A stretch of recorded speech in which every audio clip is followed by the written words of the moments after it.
Welcome to today's episode of the podcast where we discuss the most recent installments of a different series every show. It's Friday, June 6th, Donut Day. So if you're in a shop in the U.S. that sells donuts, they'll probably give you one for free.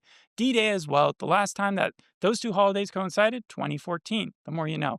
Today we're talking about Netflix's Department Q. It's a detective show based on the first book of Jussi Adler-Olsen's Department Q series, which it's kind of interesting. The first 5 books of that series, he released under 2 different names, depending on if it came out in the US or the UK. You've actually read that first book, but it's both called The Keeper of Lost Causes and also Mercy. You read enough to at least fill the gap of how much the pilot goes over, right? I read about a third of the book. Yeah. A third of 500 pages. It's a long book. And the pilot covers about the first 14 chapters of the book. Wow. So they make good pacing choices, I would guess. The Better Sister podcast, which we just did, I kind of gave them crap for after the first few episodes, kind of changing course and making stuff up, elongating material, and that was based on a shorter book. I have more confidence here. This is still 9 episodes, so it's not short as a series, but it feels like they have a better, I trust Scott Frank a little bit more. He's the same guy who wrote Logan, and I really like Logan. He also did Queen's Gambit. He also did Mansoor Spade. Which quite a track record. Yeah. Yes, he has quite a track record. And so obviously Jussi Adler-Olsen, who they both started working on it like 9 years ago. In fact, they both thought originally maybe they would do it in place of Boston, as opposed to, because they moved from Denmark into Edinburgh for this series, but originally they were thinking maybe they'd even move somewhere else in the world. But he put a lot of trust into him. He didn't ask to even see the scripts or anything. He just was he's a great writer. I trust him. And at the same time, his books were also being adapted, the Department Q books, in a Danish movie series that's still going on today. At first, I thought they'd only made a couple of them. Do you know what movie they're on right now? What movie they're on? What do you mean? Like what movie they're making? Oh, I do believe that they're on like the 5th or the 6th one. But if you look at the Wikipedia chart, it has it graphed out all the way to 2032. And the main actors from like the first 4 quit or they like ran out their contract. So they're going to have so they've had a new guy playing like the main role for quite some time. But I think it's really hard to get those movies unless you're living in like Denmark or something. Yeah, right. Yeah, so it's interesting though, because it's kind of like a Harry Potter situation where the rights are everywhere. Everybody's doing something. There's TV shows on one end and films on the other and plays on the other, except the difference is you don't have 30,000 people trying out to be the main character here. The production studio, I just want to throw that out there, is also one we're familiar with because they did This City Is Ours, another crime thriller. We only did that like a few weeks ago. Right. Everything Now, Who is Aaron Carter? And now that we've moved from Copenhagen Cowboy to Scotland, I'll kick you off with how the story goes, and you just take it from there. Right. Detective Chief Inspector DCI Carl Mørck and his partner James Hardy are shown via a recording that they survive a brutal shooting. I mean, in fact, his partner gets shot. And it's exactly that way how it starts off in the book. Basically, yeah, break that down for me, though, because they just walk into a house, yes, right? they are investigating a murder where the person has a knife sticking out of their head. Mm-hmm. And then one of the cops says they're just kind of helping them with the whole, security angle, filming in the TV show. He starts to walk around a corner waiting for other cops. And then a masked gunman pops out around the corner like a minute into the TV series and shoots all of them. Did it surprise you? Yeah, I mean, it surprised me a little bit because, again, I didn't expect it to be done that early on in the series. And it's very shocking because it's done in, kind of one shot. Did it surprise you in the book? Yes. Okay, so that means that you're saying that the book had it a little bit later on. However, they followed it mark for mark. The main character, Carl Mørck, he doesn't get too hurt from this incident. However, he doesn't get shot at all. Yeah, he does get some serious PTSD, right? Yes, and that's what he's having to kind of go through the entire series and in the book. Right? Does he become, because it doesn't seem like he was very likable to start with. Like he had a gruff exterior. However, he was always very good at his job. He's a dick the whole time. Right, but I hear that he became more of a dick once he came back. How does that even work? Because he's having to see the person that he was working with, Hardy, the man that he was working with in the hospital. Hardy is even asking him to kill him. Like, he's just having to go through, a terrible thing. Right, but how is he presented as more of an asshole? Like, was it before that he would just ignore you if you said something mean, but now he'll snap at you? Or, we see him snap multiple times throughout the series. Again, it starts off with him getting shot at, so we don't really see that much, beforehand. This is all really after the fact. Cool. People have compared him to Dr. House, which I would understand that because like he was one way before his leg operation that got botched. And afterwards, he's just even more upset. The difference with House, though, is that with Carl Mørck, it sounds like he gets like he loses a little bit of interest in the job. Yes. Right? When he comes back, he's not quitting, but people don't necessarily want him there. He's more resentful. Yeah, he's scoffing at therapy. He's internalizing this guilt and he's lashing out. So the therapy was only something that happened in the TV series. So that's one of the big changes. Yeah, like I don't think that happens in the book at all. And do you like those sequences? Because the therapist is, I think, the lady who was in Brave. Like she's been in a Black Mirror episode. You're talking about Dr. Irving. I believe so. Yes, she started off in Trainspotting.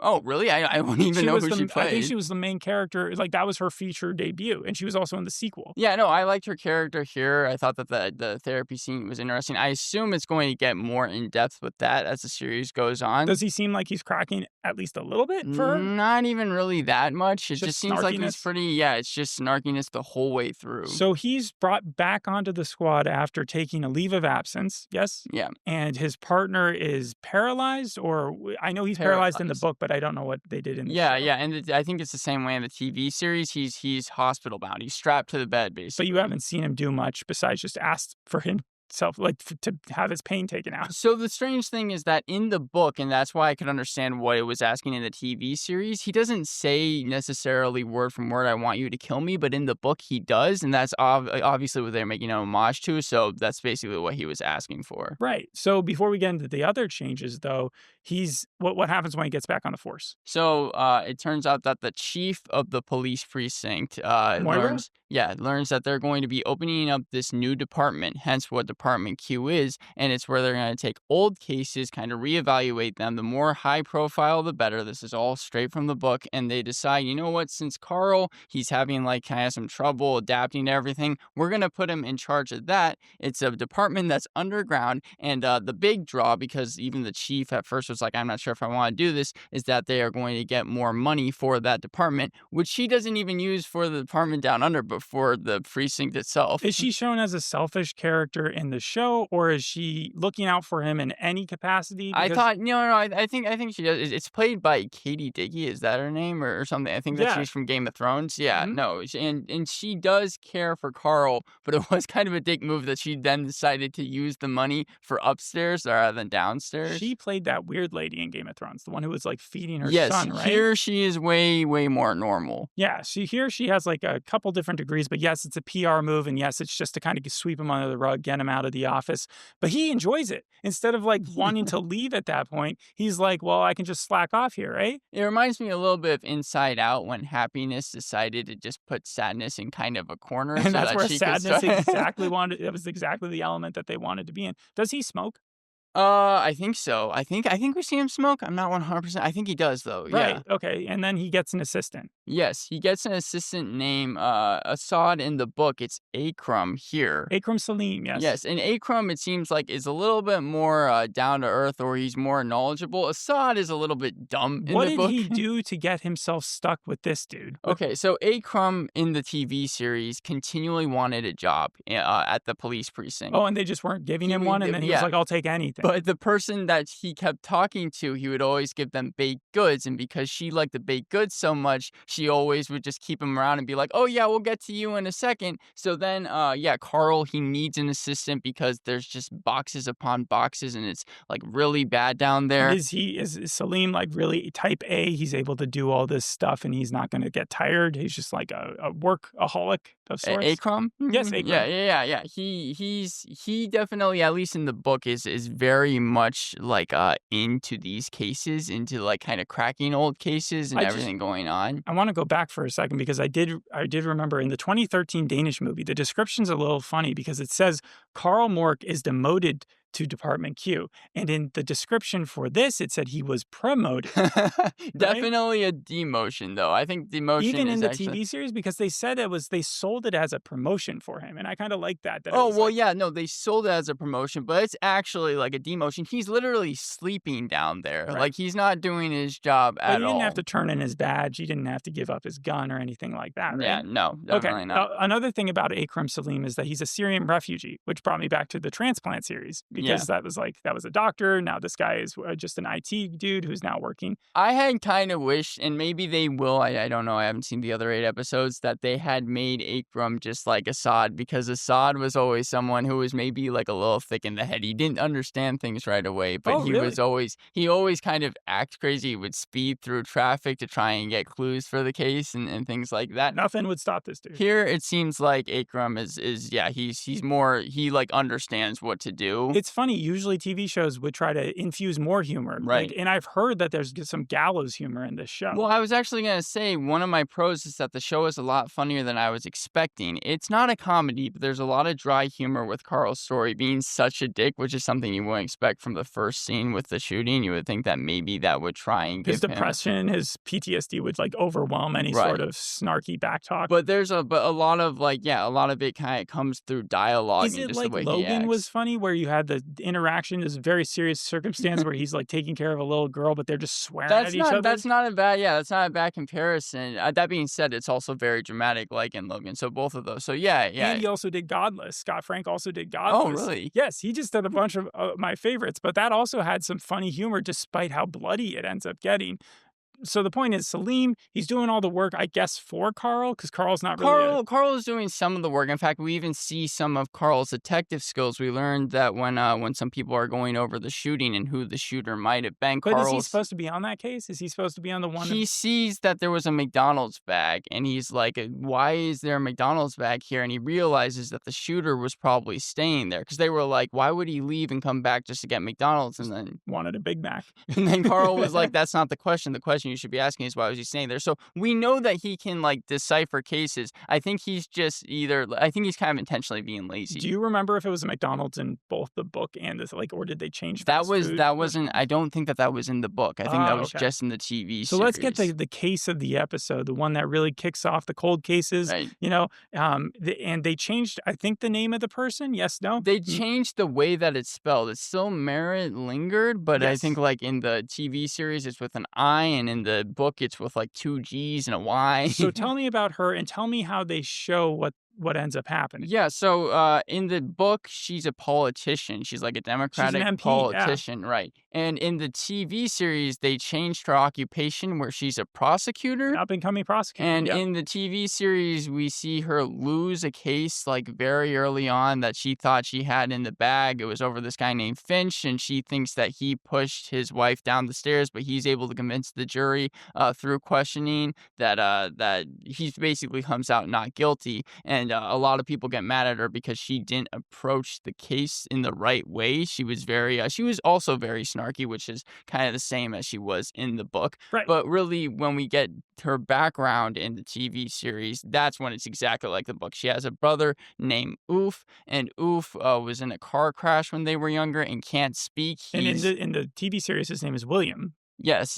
Right. And he's nonverbal. He just can't talk at all. And then that's when we get to the very end of the series where we see that they were both on a boat. And she threw her phone into the water because she kept on getting death threats from like an unknown number. Mm-hmm. And then Oof, that's just what I'm gonna call him because that's how he is in the book. He takes off his hat because he's not really all right in the brain after the crash and throws it into the water. Was she just that frustrated? Yeah, well, she just didn't want to deal with it anymore because throughout the course of the episode, she kept on seeing. But she's still being a caring sister, right? Is there a Claire character? Like there's also another character. Are you talking? Yeah, I think the person that helps. Yes. The kind of like the caretaker. So she's not alone in taking care of William, but right. But the big thing about the boat was that Merritt, she didn't want Oof to take off his hat and throw it into the ocean. It's explained a lot better in the book because that was so she didn't take his hat off. He took his own hat. He took it off because he saw her throw her phone into the ocean. Now. I thought you said that she threw her phone, then she took his hat, no. And that she was just really mad.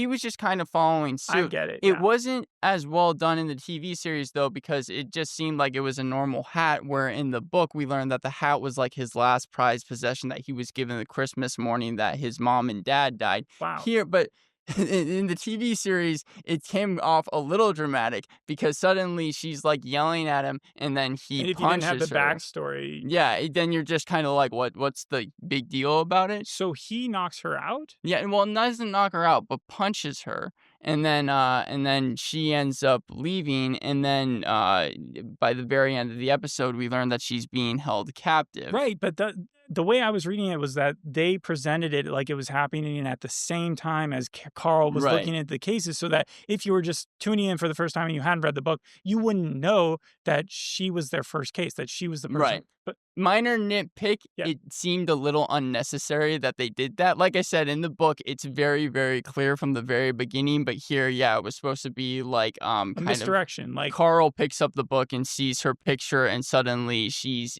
gone, and we don't know what happened to her until we see that she's stuck inside this little cage. Well, we realized that was 4 years ago. Right. He has a conversation with Salim saying he's dead, right? Or she's dead. That's what a lot of people think, even in the book. I should also mention, though, that the times are very different. So we start off on October 17th, 2024 in the TV series, and they say 4 years, so she was taken in around 2020. During the pandemic. Again, in the book, it's 2007 with Carl's storyline, 2002 for her storyline. And you say that they see her at the end of it being held against her will, and you don't know exactly where she is. Right. And from where you've reached in the book, is that kind of follow the same thing? Right. Chapter 14 is when she wakes up, and that's why it's called Mercy. That's why the book is called Mercy. The last words she says in that chapter are, "Please have mercy on me." Yeah. And it's weird because if you look at TV shows, they're not, especially, like, she got Daryl'd from The Walking Dead. She's in the same situation. But criminals keeping people alive tends to be like a really, really big cliffhanger that it tends to bring in a lot of audiences. I wanted to explain this because the TV series has the same problem of the book, which is that I love everything that they did with Carl Matthew Good. I think he's becoming one of my favorite actors. I loved him in The Offer. Did you recognize him right at the beginning? Completely different. He sounds completely different. He's not as snazzy, I guess, as Bob Evans was. He has a big beard in this one, no glasses. But I even liked him in small parts, like when he was in Abigail. So he's really, really good here. And with Merritt's storyline, I felt it was boring until we got to the very ending, because they made those last few minutes very creepy when she's like stuck just with like a bathroom. Reminds me a little bit of Old Boy, where it's like he's just stuck in that room for years upon years. Yeah, I was listing off all the ones I could think of that we've done where people have been like taken alive, and you've got Missing You, you've got Boy Swallows Universe, Daredevil, Born Again. If you remember Wilson Fisk in the most recent season, he's taken his wife, the person that she had an affair with, I think his name was like Adam or something, and kept him in a cell. And then that's like the entire premise of that show, is him just taking innocent people and sticking them in boxes. And one of my other pros is I've mentioned already, follows the book very closely. I'm glad that the show had the guts just to stick to the source material. That's what people want to see when they watch these shows. Well, it's in Edinburgh now, and he's English as opposed to all but those are all small Danish. changes. I'm saying when you take Kareem and you take the Kareem TV show, you can tell that they're like not the same at all. Here, it's like, yes, this is obviously the same story. You've made me mad now that you brought up Kareem again. I didn't want to ever think about that show.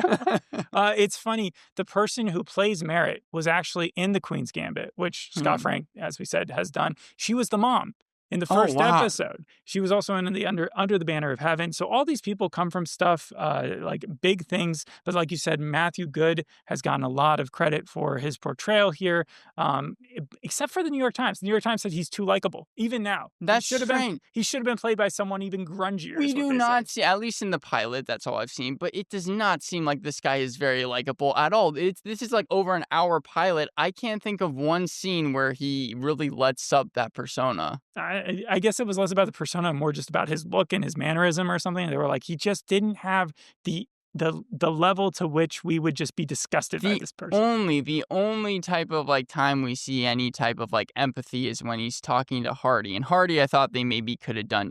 I didn't really see a need for him in the TV series. I think Hardy's going to join the crew. Along with Rose, that's the cop in there with the pink hair. That's the one. I don't think Moira's going to join the crew. She's like the sergeant or the person in charge. No, definitely not. In fact, she's probably going to be someone that tries to stop it as it goes on. And then there's supposed to be someone who's in charge of the actual case where whatever his name got shot, the guy got paralyzed. Like, that's a separate storyline. Right. And then he's supposed to have a son. And there's a lot of extra characters that they will add.